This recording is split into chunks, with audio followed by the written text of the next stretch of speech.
the special effects makeup person. He actually designed the Timmy doll, the Crack Honey doll, and a lot of the special effects that you saw with the closet, the portal to hell, and so forth. So we want to welcome to the stage Michael Burnett and some artifacts.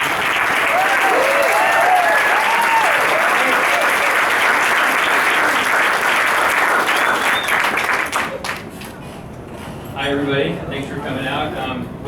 My wife Lynn was also on the show. We actually came out from Florida.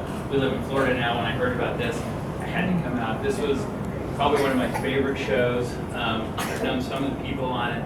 I actually got involved with it through Josh. I knew Josh since he was about 10 years old.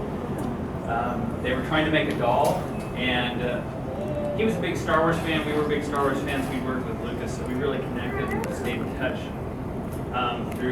Since he had been 10, he was telling me about this. They were trying to make this doll of him. They were trying to do a rag doll, all these different things that didn't work. And he took, and I had done a life cast of him, which was like a mold of his head. And he took it in and showed it to the producers, and they were like, well, "Where'd you get that? We need that." So they called me in, and we made the doll. That was the first thing that we did. And worked with Juliet, turned her into the gypsy that you saw her, that makeup with Rosie Lamb. And the show was so cool because we did demons, and I also actually got to be a cast member, as did my wife. She was when Zombie Charity was trying to have her way with Miguel and everything, and all the zombies came out.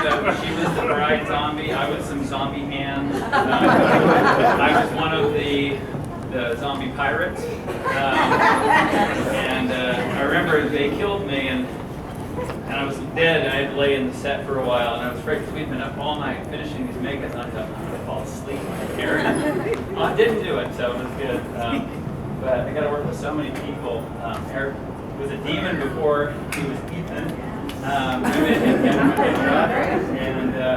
we have a Crack Connie in the back, the stunt doll. And we have Ethan and Teresa miniatures that when they were on the elevator. You guys remember that? We were like, what's it on top of the elevator, right? There was so much crazy stuff. I can't even tell you all.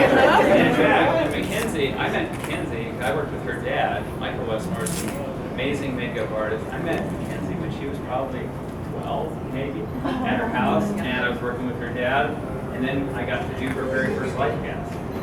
So, which was funny, because I said, "Oh, you've probably been through this a million times." She's like, "No, that's your first time." So, and actually, I still have Mackenzie's actually hanging in our garage. We made a dummy of Mackenzie when she crashed and her car was underwater for a long time. So the producers and directors nicely, instead of having her get in this water every day, we made a dummy of her so they could keep cutting back to it. And now to this day, it's hanging in my garage.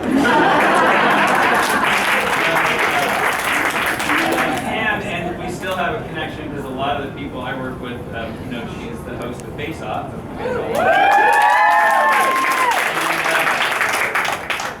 A lot of makeup artist friends. I ran the makeup department at Universal in Florida for the last 12 years, and I think a whole ton of, at least 7 or 8 of the artists that worked were on the show and became fantastic. So, but anyway, like I said, this was an amazing group. My daughter came on the set. She was just a baby. Everybody was super nice. Galen got turned into an old man. We were so many of these guys, and it was just a pleasure. Probably my favorite pleasure to work on. It was an amazing show to work on. So, thank you.